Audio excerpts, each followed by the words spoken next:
everyone, Julie here from Natural Body Mechanics.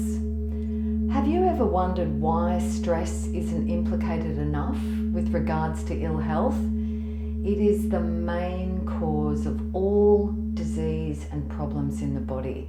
It's like opening a can of worms.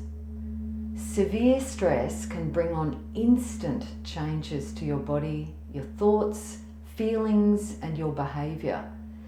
This in turn can lead to high blood pressure, heart disease, stroke, obesity, diabetes, insomnia, anxiety, depression, weakened immune system, then exhaustion or burnout.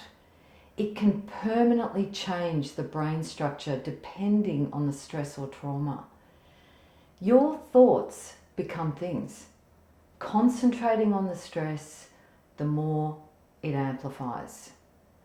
Clients are always asking for a magic remedy to combat this condition.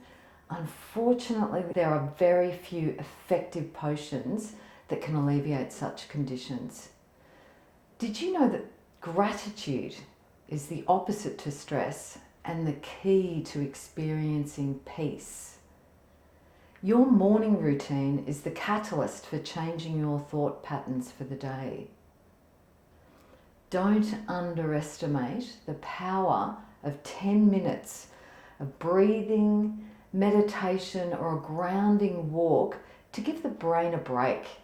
This doesn't happen overnight, but if practiced every morning, you can usually feel a difference after about 4 to 6 weeks. Within that 10 minutes, find the beauty and gratitude in your surrounds. Let your brain feel the space of nothingness, then peace. Thanks for watching.